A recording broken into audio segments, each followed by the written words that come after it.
Hi, I'm Ralph Preston, and welcome to the Stroke Buddies weekly support group meeting. Today, we're lucky to have a couple of people who've recently experienced stroke. It's not lucky for them, of course, that they had a stroke, but we're lucky to have them here because they both jumped on their recovery right away and have been making well, simply amazing gains in my opinion. And they kind of reminded me of my experience. I jumped on it and I got my recovery over with sooner than a lot of people.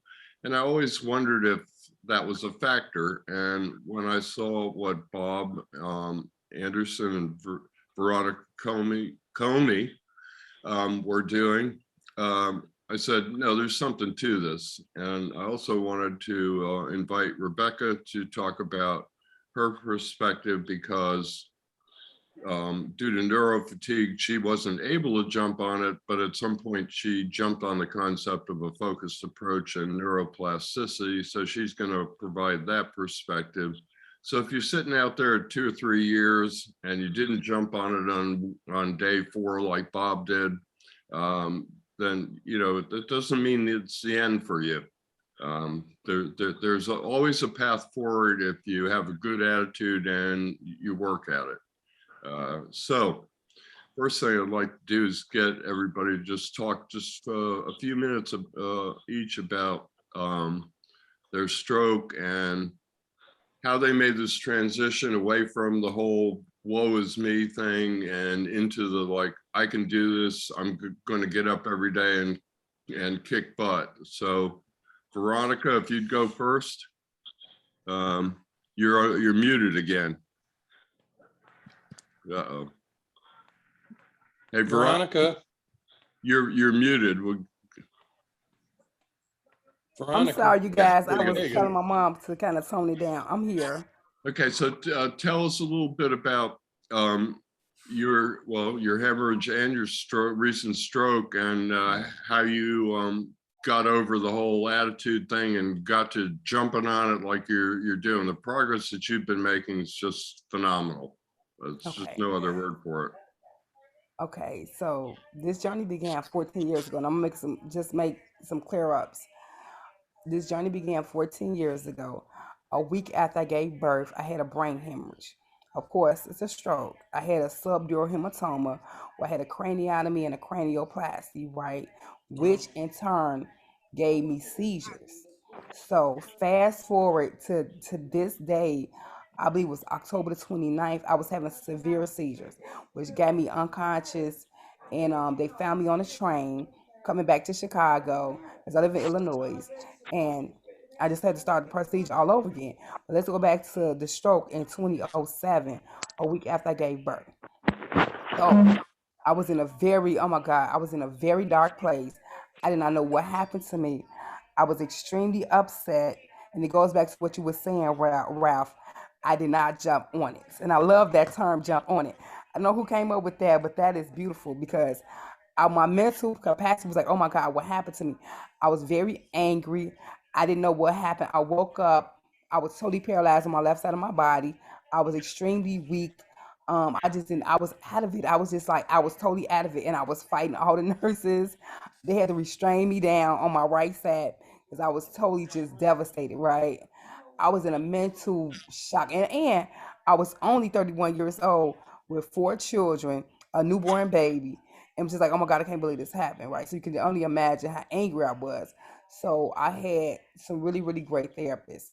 For some reason, I don't know how, at least where these God sent people came from, but they kind of they knew what to say, they knew what to do. Because I didn't want to do therapy. I didn't know what the heck was going on. I was having a pity party every day. I was mad at God, and I was just like, oh my God, what the heck is going on? So I did, when they started working with me, I did make those gains. When they finally got through to me, I did, I did really well. I learned how to walk inside of the inpatient therapy place I was in. And but one of the problems was in my arm, my left side of my body, and my arm and my fingers just was like it didn't want to come back. So what I did was I went home. I did inpatient therapy there. And when I came home, I did day rehab three times a week, right? And I give you that window, that 6 month window, to say if you don't get it back in 6 months, you won't get it back, right? So I went through that 6 month window, which was so crazy, which I was really depressed about that.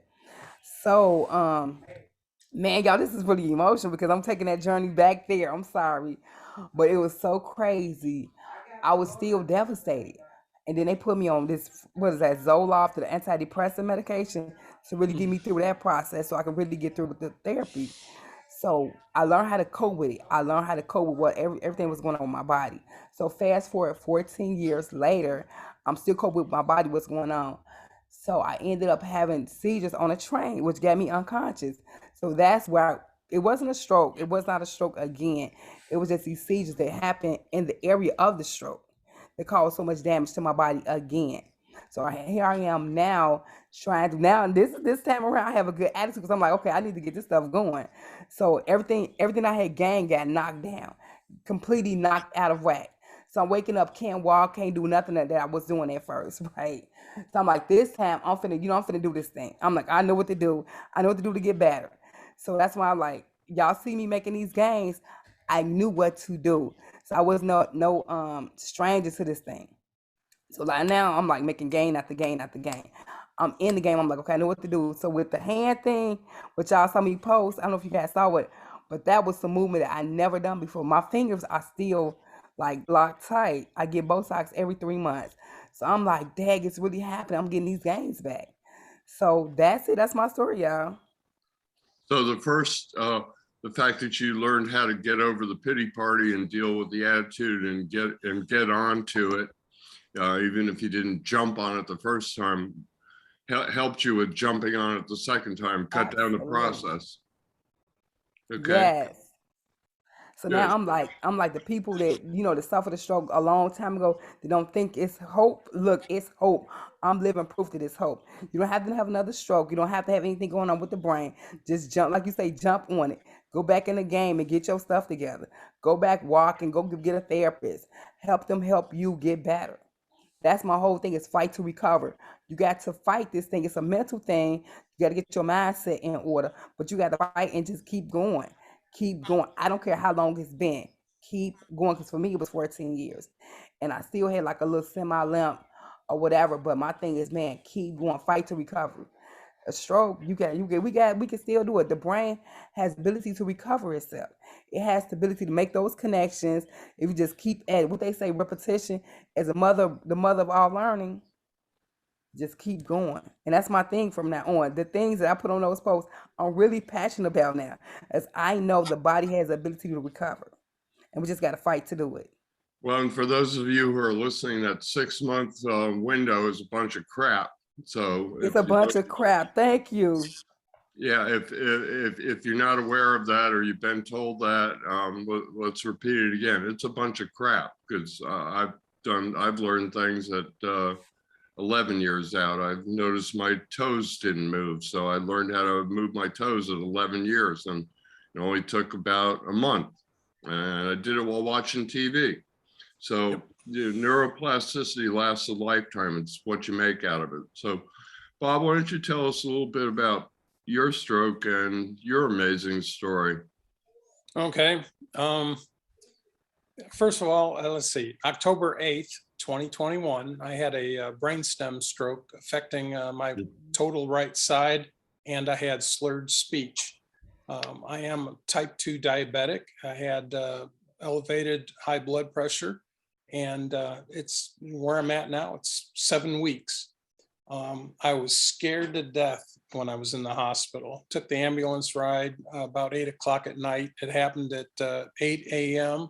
I couldn't take a cup of coffee upstairs to my office. And so I knew something was wrong. And by the time they put me in an ambulance, took me to the hospital, it was about 8 p.m. And I was worried because nothing was moving. I had slurred speech. So it took until coming home, and I took a ride. I can't remember the date for the hospital ride. Took another ambulance at 1:30 a.m., showed up at the house. They put me on the couch, plopped me down on that. And I spent the first few days until I got a bed that would, the foot would go up, headrest would go up. I got one of those electric beds, and started my therapy at the house because I couldn't afford $20,000 for PT and OT therapy. So, again, that was a little nerve wracking. And I'm very, very thankful for Rebecca and for Ralph. Number one, Rebecca was kind enough that when I joined the Facebook group, she sent me the video that Ralph had made where, I was hoping I could get something working. My speech was starting to improve slightly because everyone at the hospital keeps walking in and, 1:30, 2 o'clock in the morning, they're all asking questions and you're trying to do the best you can with talking. So I took that as my speech therapy. And one of the things that helped with that was to continue to talk to people, even though it was slurred. It finally, lips and face started moving and things started progressing. And then anyway, being at home, Rebecca had sent me one of Ralph's videos that it was all about just, if you can't move a thing, think about it. And I'm thinking, what the heck? Think about it.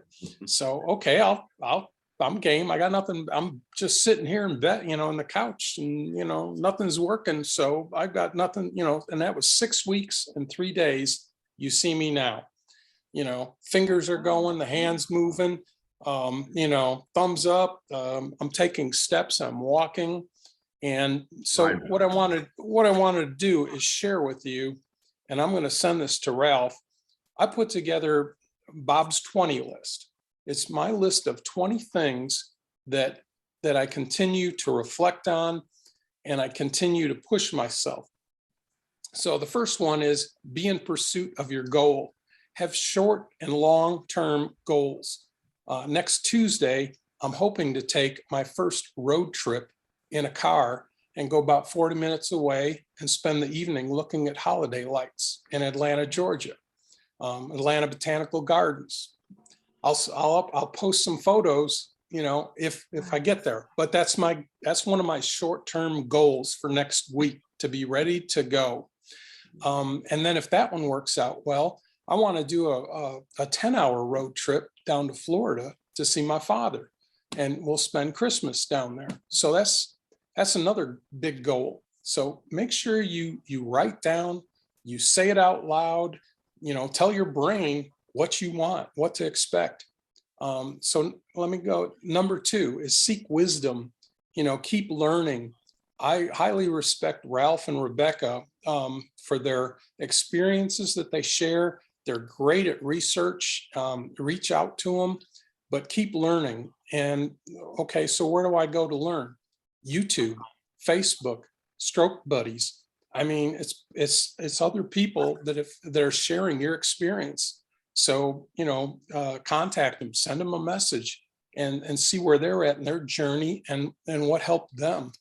I try to help as many people that contact me and say, this is what worked. And so, try to reach out to other people and pay it forward. It's a great experience.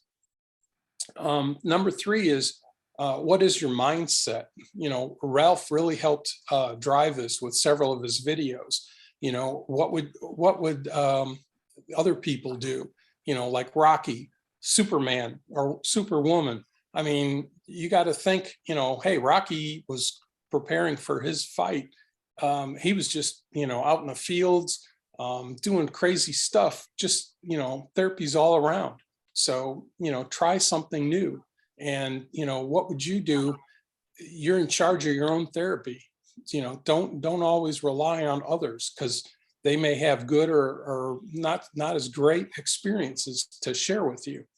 And number 4 is reflect on your experiences. I think this is very key.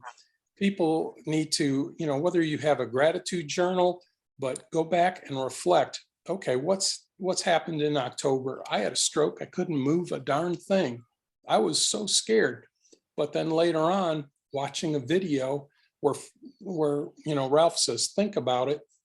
One day I looked down and I was able to move my pinky finger it raised up about a 1/16 of an inch. And I have a video of that. And I was almost in tears because it was like my brain reconnected. That was the beginning of my journey. So I was super excited that day. Number 5 is inspiration to act. Take action. You know, what's going to motivate you? You know, what are your emotions? Yes, everybody has a day that not as positive as you know you should be, or you're a little bit tired. But you know, it's the motivation. What's going to be your why? Is it going to be that you want to visit the rest of your family? You know, make things happen for yourself. Number 6 is get in the game. You know, some like being in the hospital, I had a nurse walk in the door and she said, okay, this is what happened. This is where you're at. But she said, take a moment, get over it. And I kept thinking like Mystic Pizza, where, you know, Cher said, you know, get over it, slap out of it or whatever. It's like in the movie there, you got to go ahead and get in the game and get busy, because, you know, the longer you wait, you know, it's going to be harder. I mean, you can continue to have, you know, breakthroughs, but the faster you start and you jump on it, like what this is all about, the quicker and the more you're going to be able to do. I really believe that. Yes. So let's see, that was number 6. Let me scroll down here a minute. And like I said, I got all these, whoops, for y'all, and I got to go up a little. Shoot, just technology. Sorry about this, folks. Just about set. All right, number 7. Take the next steps. You know, what is your superpower? There might be only one thing. I started out with only being able to move a pinky a little bit. Then I had some people challenge me, see if you can move another finger. Oh, it was my thumb, and it only slid up against my index finger. That was the next move for me. So I kept working that. And then somebody said, oh, be able to twist your wrist, you know, be able to do this. And then if you can, it's really difficult for a thumb, raise that thumb. Okay, first time it was only going just about another 1/16 of an inch, just a little bit. But now, hey, you know, I'm ready to hitchhike or, you know, thumbs up, it's all good. So, you know, make it happen. Think, you know, challenge you. What's, you know, therapists are great at trying to make a game out of everything. The reason why they want to make a game out of it, it confuses the brain. You're getting caught up in the moment.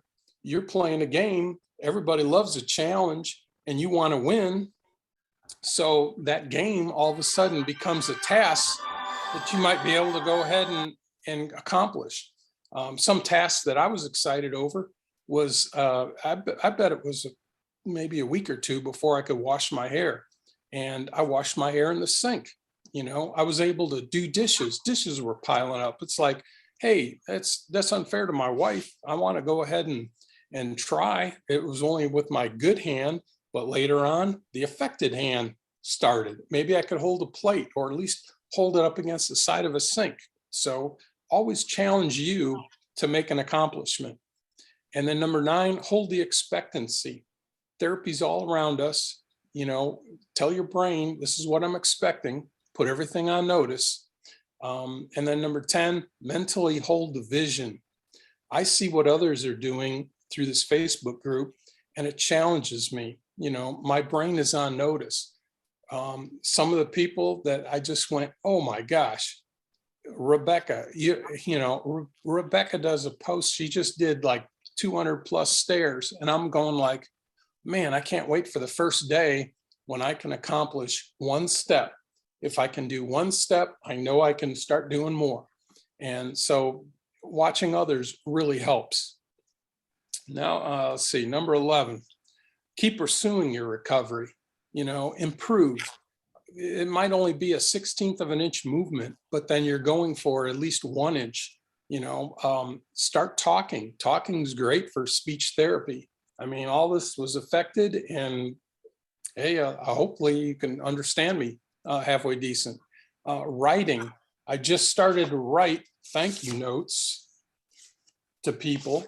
and writing was tough. And then somebody told me, hey, when you were a child, if you had a problem, you weren't ready to write right away. So coloring, maybe you have a caregiver, go, or just, walmart.com, have some coloring books and crayons delivered.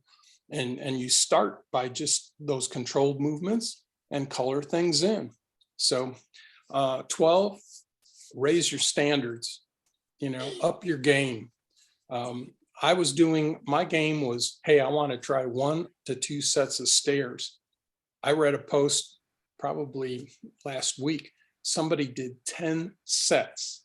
I'm going like, well, what's my excuse? It's time for me to do 10 sets. So up your game, and I think you'll get farther faster. Look for winning. Never say the word, my bad hand. I had somebody early on, it's not a bad hand. That's a negative word, gets in your brain, clouds it up. It's an affected hand, or never say the word can't. Can't's negative again. Say not yet. Change it. Be very careful of what you say out loud to yourself. Or victim. Pardon? Or victim. Yeah, we're not victims. I'm a big believer in brain patterning. There are 2 types of brain patterning. One is through repetitive exercise. The other is your narrative, what you tell yourself, the way you look at yourself, what you say out loud. Like I correct people if they use the V word, and it's not a bad hand. You didn't do anything wrong. Throw that out. I don't want that. Go ahead. I'm sorry. Okay.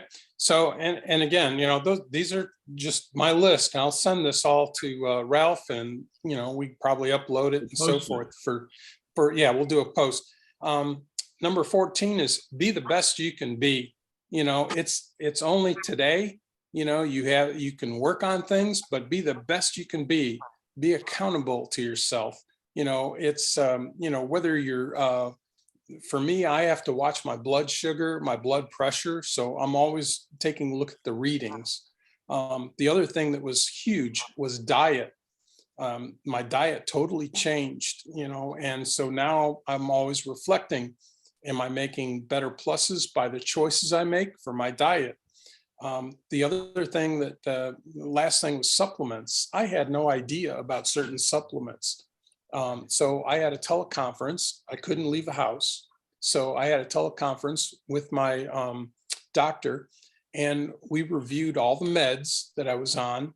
And not only that, but then here's what the results of those meds. These are my numbers over the past couple of weeks. And then I started asking about certain supplements. Would this, in her opinion, would this be good for me? Or do I need to be aware of certain cautions? So, again, be accountable to yourself and see, maybe, for a diabetic, I hear vitamin B, vitamin D, magnesium. I'm taking a magnesium supplement, and I really think it gives me more energy. So those are hopefully some suggestions to have dialogue with your doctor. Number 15, don't be afraid to fail. I only fell once, but that was one of the best experiences. I'm in a wheelchair currently right now, but when I started, somebody said, well, get the heck out of bed, get in the wheelchair. Okay, so I kept working towards that. When I was in the wheelchair, someone mentioned when you first start to stand up, if it's been a little while, it's going to be, the longer you wait, the harder it gets, because then you have to worry about balance. So I looked around the house. I have a set of 14 stairs to go up to the next flight upstairs. I used the post at the bottom, and I put my affected hand on top, my good hand on bottom, and I would pull myself up out of the wheelchair. And I kept doing that. And I thought, wow, I'm so good, and I'm reading these people with their success. I'm going to give it a shot and try again. I tried one too many times, and my leg went out from under me. And that's when I was like, okay, what was that feeling? You knew kind of you were getting tired. So you learn from that. And I know when I'm exhausted. So before I get exhausted, I need to back off a little. I need to save some. And one day I was able to do 2 or 3 stairs. I wanted to prove to myself I could do it. If I can do 2 or 3, eventually I could do all 14 and get to the top. But as I went up to that 3rd step, I was like, you know what? You still have to go back downstairs. You have to go down 3 and you got to get back in the wheelchair. Make sure you got enough in the tank to get there. And I didn't want to fall again. So it was time to just be glad. This is where I'm at. I'm grateful. Now go back to the wheelchair. Number 16, this is huge. When you do get a breakthrough, celebrate often. You know, how does it feel? I remember the first time washing my hands in the sink, being able to take my affected hand and actually rubbing it, tactically taking your hands and just rubbing your face. I mean, this is huge. Whether I'm scratching with my head, being able to touch your nose, your forehead, putting my hand in the back of my head, all these things, I'm just like, I'm amazed, because for a while there, it's like, oh, this is about as far as I can get. I can get close to the nose, but I can't get there. And then you keep trying, you know, you constantly keep trying. So number 17 is attitude. On every website, everyone constantly talks about attitude. You have to be optimistic in your recovery. You have to be positive. And for help daily, I look at things that make me laugh. You know, I find in Facebook, there's videos on humor and watching these comedians. I want to be able to laugh. Same thing in YouTube. I want to be able to laugh.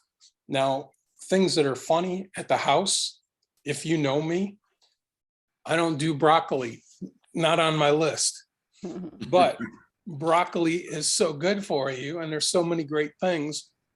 Fortunately, I have a wonderful wife who can cook like crazy, and she uses the heck out of her Instapot.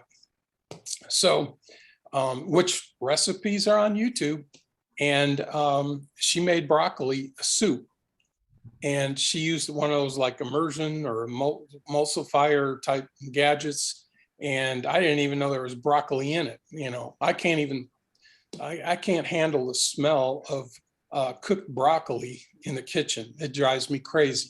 But she surprised me. I had broccoli. I changed my diet a little bit. The numbers were outstanding the next day. So the good news is that's a life change. And I found a workaround. So always look to try to improve. Let's see, number 18, know you're going to win. Do the work. I mean, it is so important to do the work, you know, and there was some recent videos about move your brain. You know, you have to go ahead. This is the most important part of this whole process. You have to think it, believe it. Everything is going on right here.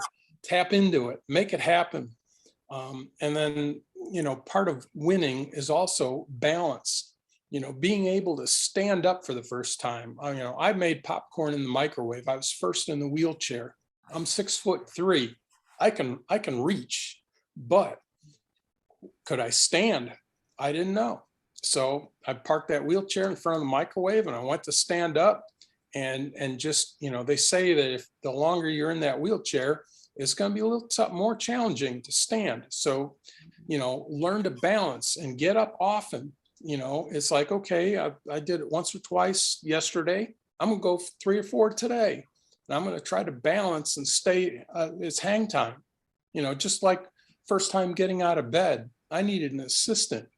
I think we all use those belts. Okay. So when you get out of bed, you know, somebody had to kind of help you out. Eventually you want to say, I want to try to learn to balance and do more of it on my own. So they do less work. You know, they're not breaking their back trying to lift you up, especially I'm, you know, 220. So, you know, dead weight. I want to help and do the work. So, and then number 19 is avoid dream stealers. I don't care who it is in your life. if they're a dream stealer, you're trying to get back to you. You're trying to do what you can do and get there. Don't listen to someone who's going to bring you down, make it negative. You know, you must have faith. There are blessings and miracles. And I'll tell you what, from laying around in that, you know, bed and not being able to move a thing to just getting that first twitch, I always look at that video and I reflect on it going, oh my gosh, I don't know how it happened. I'm glad for the blessing. And I know that that little miracle made so much more happen. And look where I'm at now. Look what I can do with this hand. I mean, there's so much good. So number 20 is believe in yourself. And I had a wonderful nurse, just like, you know, find those wonderful people that they're like, you know, for me, they're like angels. Go ahead and claim the day. That she used to walk in so positive, and she used to, before she'd leave my room, she'd always say, claim the day. And that stuck. I thought, what a great saying. It just put my mind in the right frame. I had the right mindset. I'm going to do something. So here's my last two things. I challenge you. That's right. I challenge you to do something epic today. I don't care what it is, do something epic and participate in the Facebook group. Let us know, what did you do today? What did you get accomplished that was epic? So that's my challenge to you. And then the last is, I record everything through my progress and my journey is through TikTok. And a lot of people know and see my TikToks. And my TikTok like name, you can go to TikTok/Bob was there. And Bob was there. You know, it's all about my journey from day one. I'm just hoping that today you get something great accomplished.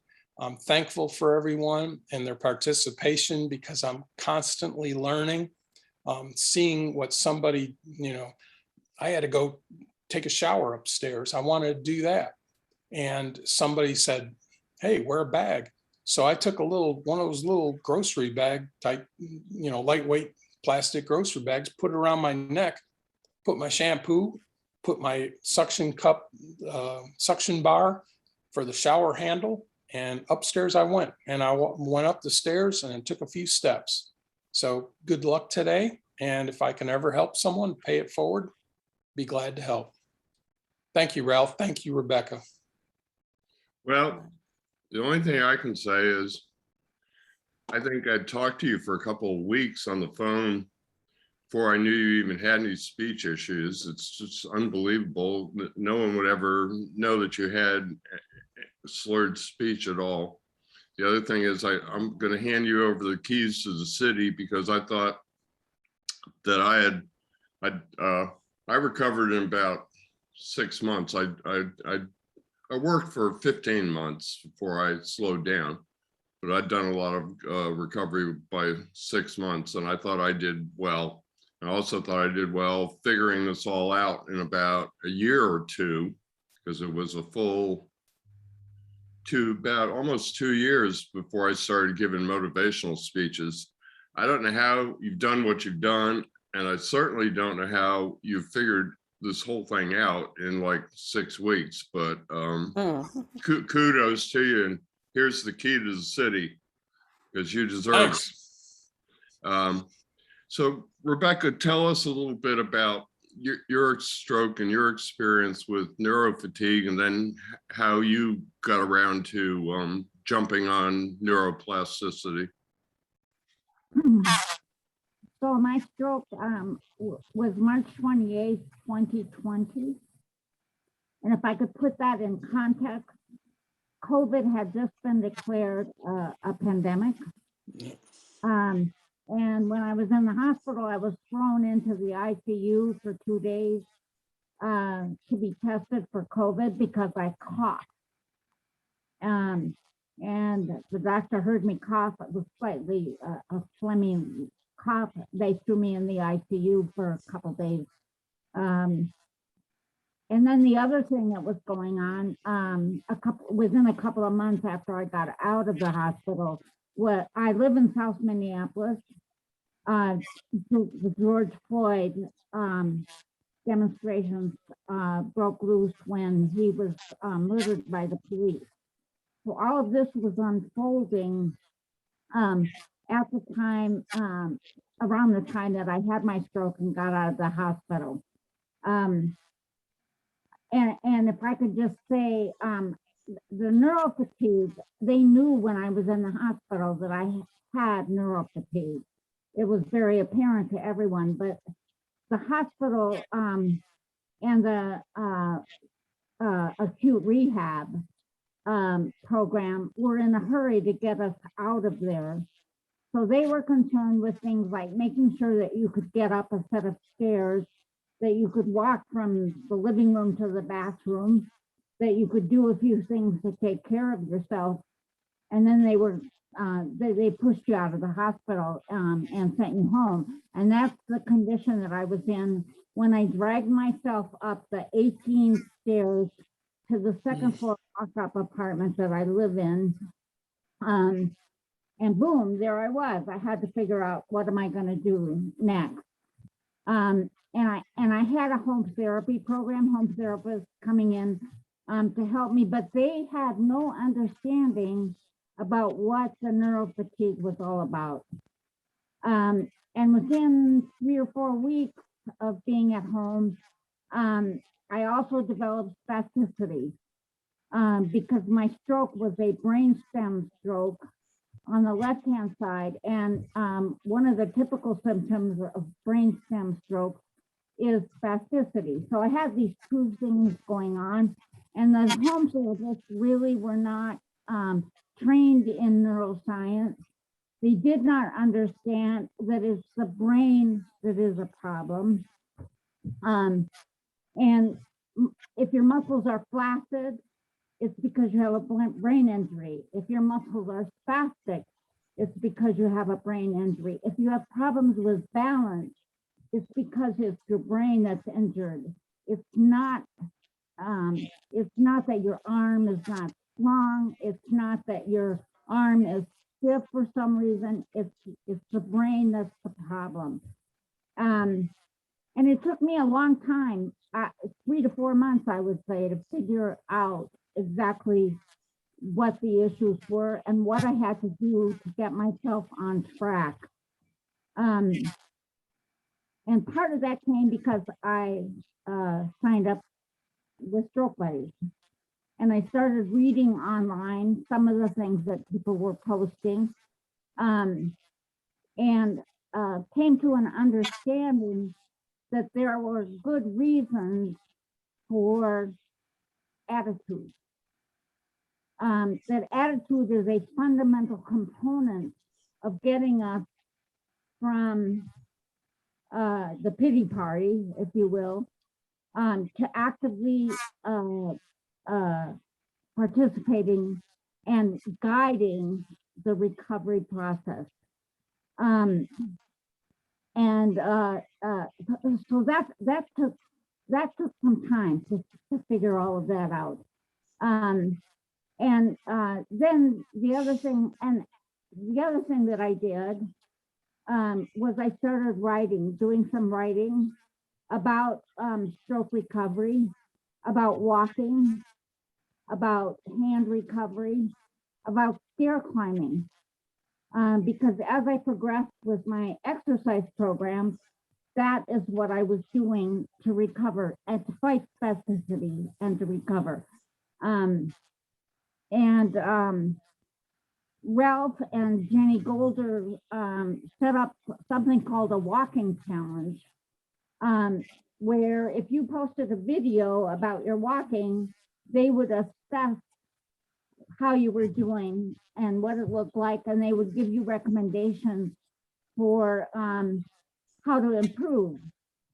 So they said, get on a treadmill. And that's what I did. I went to the hospital across the street. They have a gym there. I got myself on a treadmill program. and which I am following to this day. I do 1/2 hour on the treadmill 3 to 5 days a week. Stair climbing was another recommendation. I climbed 20 flights or 10 flights of 20 stairs, 3 to 5 days a week. I'm on a cycle, 3 to 5 days a week. I have an arm stretching program for recovering my arm, and a hand program that I use to recover my hand. All of these things have brought me to the stage that I am currently at, where I have the spasticity under control, I would say. I'm learning to manage it. We'll see whether or not it's going to get better. There are physical therapists out there on the internet that are saying there's no cure for spasticity, like Tara Tobias says that. I don't believe that that's true. I do believe that if you are exercising on a regular basis, you can in fact overcome spasticity. That is my experience thus far. And you know, we'll see how that goes. And I'm going to leave it there because we've been talking for 45 minutes, all of us now here. We'll just open it up for questions. Okay. Anybody got any questions? If not, I'd love to hear a little bit more from Veronica. Susie, John, Martha. I don't know the other one's a phone number, Winnie. Well, we'll open it up for discussion then. This is beautiful. I like this, Ralph. Rob, I'm blown away by your testimony. I'm just like, wow, this is everything that I think about. I mean, and I didn't even get to my recovery point the first time. I like to say the first time I challenged myself every day. Like Rob was saying, every day was a challenge. Actually, I was so weak and so fragile when I got home. And I made this one challenge every day to get up when my kids went to school, to get up and stay up. I would stay up like for so many hours of the day. I cannot stress how important it is to have a great attitude in your recovery period. That I think that is the most profound thing that anyone can do. And I think we need to talk about that more, is your attitude. This thing happened to you. However, it does not have to define you. It does not have to define who you are. I think attitude is the best thing. I think Rebecca mentioned attitude as well. This is beautiful, Ralph. I mean, I really like this. This is much needed in the stroke community, because I think this thing you call jump on it, I love it. And I definitely think that would change the course of how people with strokes recovery, the outcome would be if they knew that if they only dealt with that attitude, they see the testimony of other people. I think that their recovery, they will beat that 6-month window. Like you said, that 6-month window is it's a total lie. It's a total lie. I do not believe in if you don't get it in 6 months, you won't get it. So I just think this is great. Oh my God, I'm almost emotional because I've been through so much. With the first hemorrhage, I was just like, oh my God, what the heck happened to me?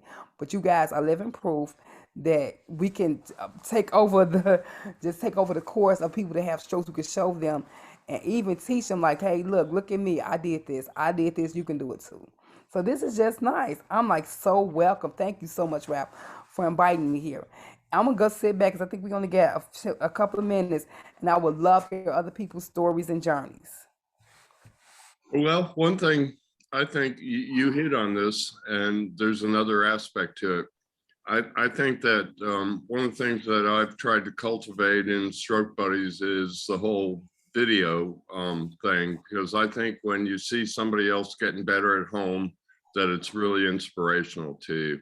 And I want to thank both you, Veronica, and Bob for basically posted something every day from Veronica, you on like day 2 or 1, and Bob on like within a week he was posting. I think part of this is because when you come into a group like Stroke Buddies that places some importance on video, people tend to respond to the whole culture around them. And so You know, you go look at, I'm sure everybody here is a member of other groups. You go look at those other groups, you don't see those videos. Actually, you know what's happening now? Some of the people like you, Veronica, are posting, and Bob is posting in Positive In and Out. So are you, Veronica. What I see is this kind of model that we've developed, you know, getting taken to other groups, which I think is good. I don't want to own it. I'm trying to spread it. So I want to thank both you guys for posting in the group every day, because I think, you know, that's what people come for. They come for hope. And when they see other people with some hope and with some good attitude, I hope it makes them feel like, well, maybe I need to give this a shot. And the other thing I would ask you both is, I think there's a certain empowerment in terms of your own recovery when you post videos and then people tell you, Bob, my God, I can't believe you went up the steps with a shampoo. Or Veronica, like I said, I've said to you several times, I can't believe on day 11, you're going up the steps and you're not even just going up them 1, 2, 1, 2, you're going like 1, 2, 1, Foot over foot. right on up, or putting one foot in front of the other. It took me a year to do that, and you're doing it on day 13. It's just, you know, mind-boggling. So do both of you feel like that there's a certain positivity in the feedback you get from posting these videos? Absolutely. Definitely. Oh my God. When I get the feedback, I'm like, it empowers me even more, because it's like, man, somebody see my hard work and I want to empower them even more. That's how this works. It's reciprocal. It's like, what you give me, the value that you give me, I'm gonna give it right back to you. It's so empowerment to, you know, it's reciprocal. It makes me want to work harder. I think another positive attribute out of all this for us is, I think we're starting to drag. Some people just enjoy watching, you know, what certain people post and do. And I, at least to me, over the last several weeks, I've seen more people that normally I don't see their name, I don't see them participate. And all of a sudden, they're starting now to share their experiences and their small gains. And I think, you know, and again, that is very empowering to me, at least, is that when I have something that, hey, this is what I accomplished before the end of today. I couldn't do it yesterday, but I did it today. I post a video, and then all of a sudden there's other people now posting. It's like, well, okay, well, maybe they also, I mean, the chip clip, my gosh, I mean, for hands, you know, I mean, there were things about taking your hand and pushing fingers, you know, and massaging fingers. I mean, maybe you can't do anything. I mean, my wrist was like this when I first started. I put it up, you know, I could get the arm to raise, but the wrist just, the whole hand flopped. Then it was like, okay, so somebody mentioned, try taking your hand and raise it. Now that you got your hand to go like this and this, take it and go the other way with it, and then bring it back to neutral, and then goes back down again. So you get a full range. Then it's like, rotate that wrist. There's so much going on in the wrist, and then so much that happens with those fingers. And it's like, can you touch, you know, your other fingers, you know, and maybe you're only getting a slight little movement of the thumb, but eventually you pull it out from the side, and then all of a sudden you twist your wrist, and it's much harder going up. You know, you working gravity, working that shoulder. Oh my gosh, raising the hand, you know, using a ball, using for weights, 2-pound weight. You know, they cost less than $3 at Walmart for a 2-pound weight. That helps. A ball helps. A water bottle helps. You know, I take a full water bottle. Maybe you can't raise it. So have a drink. Now it's only half full. Can you raise a half full water bottle with your affected hand? Can you hold it? When I first started grasping, you know, trying to say, can I now I can close my hand. Closing was easy, but then you had to open, and then you had to go for extension. But taking just a dry washcloth on the edge of the bed and reaching over, try to grab it and try to hold it up and see how long you could do it. Those are all first steps. And I get excited when I see other people doing posts and what they've accomplished. And you hang on, you know, celebrate that moment, that breakthrough, but feed off of it. You know, figure out what I want to do next is whatever, and tell your brain, say it out loud, you know, get this going, you know, map it. There's so much about that Ralph shared with us about brain mapping. It's important. Go ahead and take it away, Ralph. All right. Well, I'm going to go back to the fact that people respond to the positivity around them. That's one reason that we work really hard to keep the group positive. Very little posts get deleted or not allowed.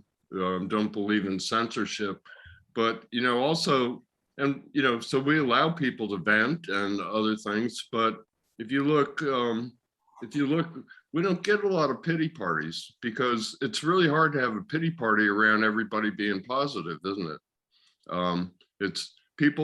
It's back to people respond to positivity. People also respond to the video aspect. Like I said yesterday when I was being interviewed by Brian Harris, I said something about, I've seen people come in the group and within 3 or 4 days, they're posting videos. I go, well, everybody's posting a video. I had to post a video too.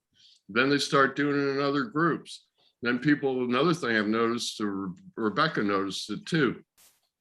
I've had this, you know, way of going in all the groups, and when questions don't get answered, I'll answer them as a comment. And even if somebody makes a comment and has a question about that subject, I'll put a comment on their comment. And, you know, so we were going around finding the questions everywhere and answering them. And I see people doing that in the other groups now. So I think it's important for us to keep modeling, you know, good behavior for everybody that joins today. And by the way, we hit 6,000 even this morning, exactly when I posted that graphic that you like, Bob, and it'll get revealed later today, the significance of that. It's actually from the Chihuly exhibit. Yeah, I know. I know you knew. And we're getting ready to go around the corner into the Sea Life gallery is next up, and that's from that. So I got tired of putting up pictures of me doing deep knee bends and stuff, you know, so I said, well, what about just something pretty? So anyway, we've got a good thing going, and I intend to keep it going. And I think that people like you, Bob, Veronica, and Rebecca make a big difference with your posts, because, well, I mean, just look at all the comments. Every one of you get a bunch of comments. People ask you questions. People say, you know, Yep. You keep going, girl, or, you know, way to go, Bob. You know, I know I do. I Is that looked at new? your, I'm sorry, I'm curious. I just got here. So is that new? Like the people are commenting, is that new? people comment on your posts. So I'm sure you see them, don't you? Yeah, but I'm asking like, is it a new, like, is it like a wave of difference? No, I think we have more of it going on because we have more videos and we have more engagement. If you look at some of the other groups, that people post a lot of memes and they post a lot of, I can't do this and I can't do this. What? How do you all deal with that? Those are all legitimate questions. Don't get me wrong. We don't filter them out. But it seems to me when you're positive, you have less of those things come from doubts. And when you're positive, you have less doubt. And so I've got this thing about, you know, a rising tide. I use the economic things, you know, I don't like the whole insurance paradigm. We seem to be at the bottom getting trickled down on. And the other economic thing is the rising tide floats all boats. And I think that's what we got going on in the group. And I think that's what we need to do as a group, band together. I would like to see everybody get the kind of care that you got, Veronica. Doesn't everybody, you know, Bob doesn't have insurance, so that's, you know, kind of difficult to, you know, do a comparison. But if everybody's got insurance, shouldn't they get good neuro trained physical therapists like you got. You talked a little Absolutely. bit about the difference they make. You're welcome to, say more about it if you'd like to. I'll jump in on that one. Okay. You bring a great point. One of the things that I had a wonderful 30+ years nurse who had all kinds of experience, and she was just, she was outstanding. And then during a night shift, I had a nurse who she was, I don't know, 20 something. She had just gotten her nursing degree for no more than a couple months, but she would always listen to the experienced nurse, and there was conversation. And at least with the new nurse, she was open-minded, and she was trying to always figure out, how do I do better? How do I help my patients move forward? And that always, I reflect on that through everything that Ralph and Rebecca do, because Rebecca, you're just a research nut. I mean, I just can't believe some of the incredible posts you make. I mean, they're well thought out. You've done your homework.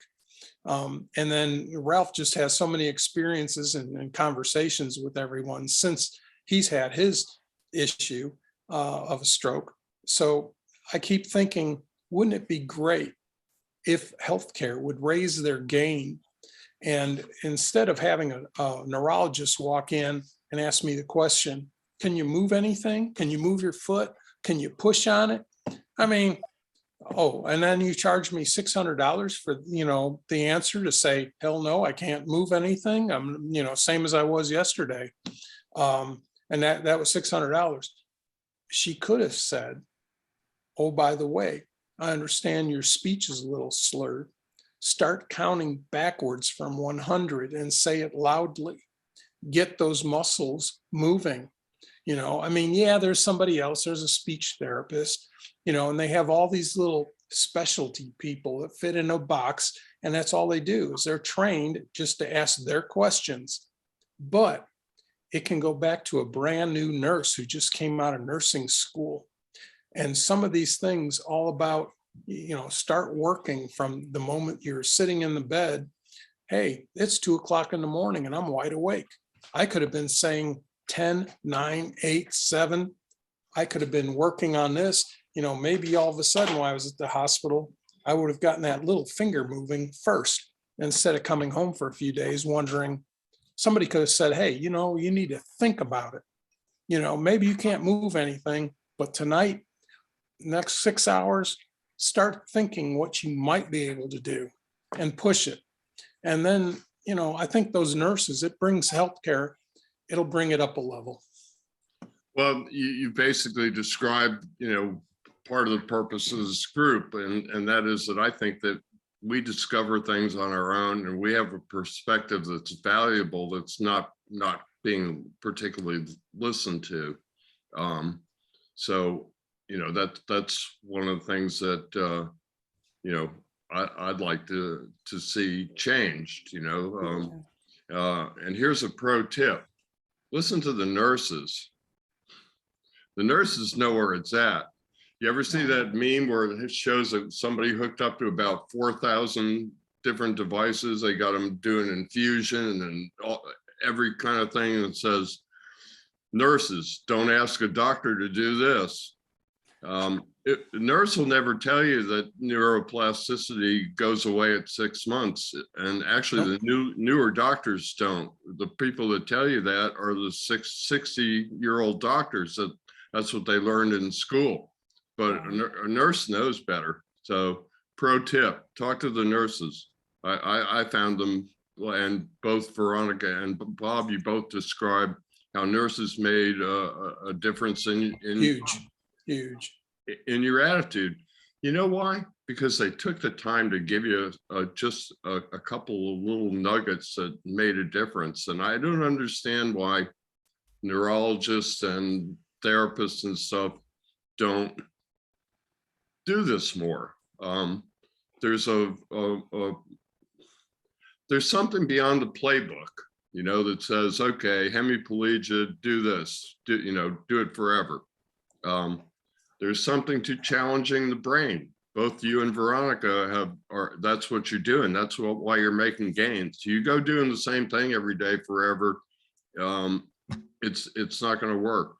What for Veronica, what your therapist seemed to be doing with you is they seem to understand challenging, because the videos that you post, I assume that they're in consort with your therapist. Somebody else is shooting them. I happen to know as a video person, they're not selfies. So, and wouldn't it be great if we all, had neuro-trained physical therapists, or even if they don't have the extra degree, why are they minting new therapists that don't understand that it all starts here? And it starts here with attitude, but it's also, like Rebecca was saying, it's a brain injury. Bob, you were saying it too.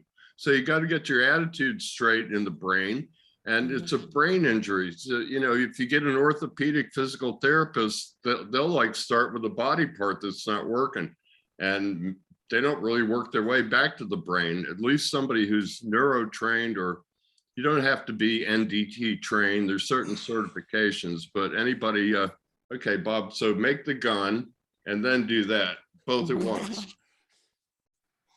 You know what? All right, that's full extension.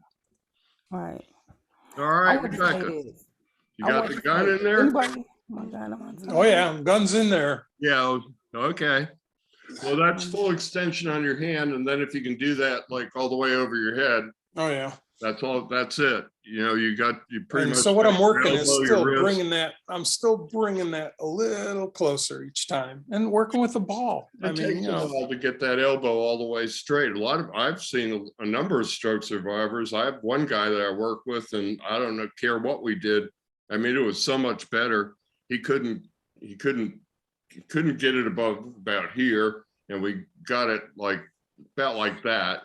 Was his arm all the way straight? No, but being able to lift your arm over your head with a 10-degree bend is better than having the elbow is huge. And my elbow, it worked great during the World Series. It was all about that tomahawk chop for Atlanta Braves. So that was plenty of work, just bedside. Okay, I can be participating with a tomahawk chop. I can get that elbow working. Right, but then that was, I think, you guys, am I muted? No, you're good. Okay, good. I want to say something about that. So interesting enough, when I was in the hospital, this is how passionate the therapists that worked with me were. They got a young lady that was in the hospital before me. She had suffered the same thing. She had suffered a heart attack and a stroke, right? And she came to see me because she was contracted real bad. She was really contracted, and she told me, she said, whatever you do, wear your handsprint, right? She was like, wear your handsprint, whatever you do, wear your handsprint. So it was like, I saw that, I was like, dang, I don't want to be contracted. And we all know what contractions is, right? Is when your arm is kind of locked like this. So I wore my handsprint every day because I didn't want to end up like her. So my point is what you said, Raph, how do why is it that everybody don't get the level of care? So I will answer this.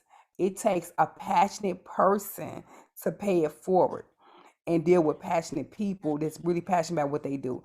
My therapist was very, very, very, very passionate, and they knew if I didn't do certain things, that certain things might have happened to me. So what I would say to that is, it might not take those guys, because sometimes this system is money hungry when it comes to insurance, and they won't give you what you need because they want you to come back, right? They want to make sure that you're in a compromised position, so you will always come back to them. They would keep a paycheck coming. But I would say pay it forward, like we're doing now, like giving people the game, to let them know that, hey, you got to jump in it. You got to get going fast. You got to move pretty quickly. You got to do this, you got to do that, and don't do this and don't do that. So that's what I would say about that. Because we have a system in place that's money hungry, and they want to make sure that they get a check every week or every other week or however they get their money. So that's what I want to say about that, about the insurance thing. Well, we have a choice in life, and you can surround yourself with people that, reinforce negativity, or you can surround yourself with people that you find passionate and inspiring. And one thing that people don't really realize, I had outpatient physical therapy in a small town of 20,000, and I didn't care for my therapist, and there wasn't another therapist, and I couldn't drive, and the next closest place was 45 minutes away. And I already had a friend of mine taking me to therapy, so I didn't really have much choice. But like,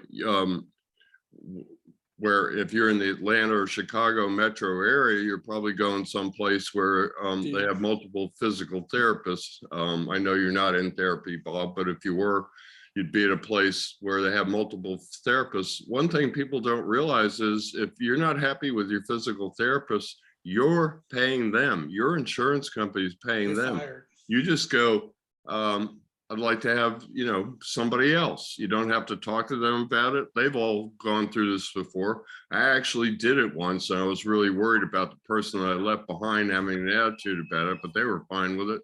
Maybe they were just as glad to get rid of me as I was to get rid of them, because I ask a lot of questions. I'm always like, if you don't explain it to me, I have a problem with that, because like Bob, you were saying, it's one of the things I preach, like in that it's a progression thing. Learn all you can about the brain, learn all you can about stroke, learn all you can about setting up your own home therapy program, because all this falls to us. They send 800,000 of us home every year to reinvent the wheel for ourselves. And if they didn't, we wouldn't be here trying to pay it forward, if there was a better system. So, I think this has been really beneficial to people, and I hope that people out there who are not, in the first month or two realize that by a focused approach, you can still make gains, whether you jump on it, on week one, or you jump on it at like 6 months or a year, like Rebecca. Once you start taking a focused approach, have a good attitude, get a lot of these things that we all find are important and common to each of us in our recoveries and made our recoveries successful. You get those things lined up, and you're going to start moving forward faster than if you don't have them, if you're not paying attention to your body and to your program and taking responsibility of your recovery. You guys did all three of you did a really good job at taking ownership of your recovery.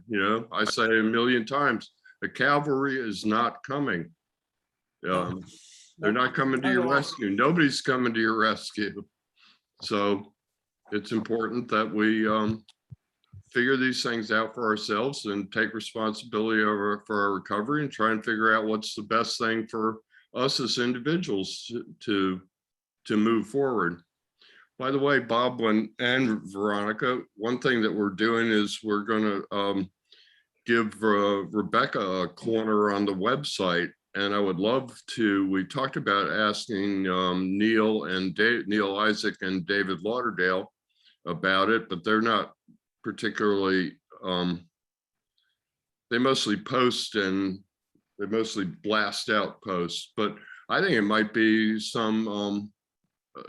there might be a good idea to give Bob and Veronica a corner on the website, in addition to Rebecca. That way, see, one of the things that when I started this, I felt like I was the only voice out there. So I've always been looking for other voices to say the same thing. And that's what you guys are all doing. I think it's more powerful when people come and they see lots of people doing it, just like in the group. There was a time in the group where, like, I'm the only one standing up on the soapbox, preaching, and I love it. Now sometimes I go to the group and I look and I go, well, I got an answer to that, but 63 people have already answered the question. Surely, Jenny and Bob and Veronica and Rebecca and Neil and all, some of our regulars have provided the right answer here. That's wonderful, because I used to have to go make sure I answered every darn thing, because I'm one of those people that feels I have to answer every darn thing. And, well, I was going to say, with these groups, in your recovery, you have to be creative. You have to adapt, and you have to learn to find new solutions for, some common tasks that are around the house. I guess I'll leave you with a therapy tip. when first starting out and barely having where you could hold anything, such as a toothbrush. I mean, being in the hospital, it was everything. You undo the toothpaste with the good hand, you learn maybe I can shove it and kind of have it halfway where the toothbrush is there and I could squeeze it. I had a person explain to me, why are you working so hard? Work smarter. Undo the toothpaste, put it to your mouth, squeeze some toothpaste in your mouth. Now pick up your toothbrush and brush your teeth. A whole lot easier than trying to, oh, can I put it right there? Can I get it there? Okay, creative solution, problem solved. We're all problem solvers. And if somebody out there figures out a way, I mean, people talk about, okay, my hand tends to close up. People are using boards. You could take a piece of cardboard, go get a stiff piece of cardboard and, maybe you put something around there, put tape or something, but get it flattened out. Put your hand, if your hand's like this, maybe you can grab those fingers, spread them apart, put them on a table, get your wrist up and push down and flatten them on a table. Then put a wash rag or something up underneath it and move, working that elbow. Just slide it on the table, slide it forward, slide it back, slide it side to side, do all those things. So my ending tips. The arm of a chair or sofa. I mean, I don't mean like an upholstered arm on either a chair or sofa. Work real good for opening your hand, as does your own thigh. You got two thighs right there. You just put your affected hand on your affected thigh. If you have to pry them open first, you can rotate them around. I got a video on this, of course, and you can get them on your thigh. Do you need a $30 splint or a $200 splint? No, if you have one, they work great. But what you're talking about, Bob, is adapting.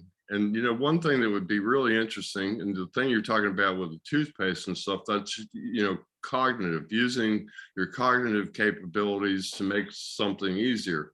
It's interesting because we make an interesting discussion about using cognitive powers to make something easier versus like constraint therapy, or which is an extreme version of therapies all around you, where you try and force everything with that affected hand, which apparently is relatively effective if you can stand to do it. Anybody who's ever tried any constraint therapy will realize pretty quickly it's frustrating in the beginning because you can't hardly do anything. So but that's kind of the point of forcing.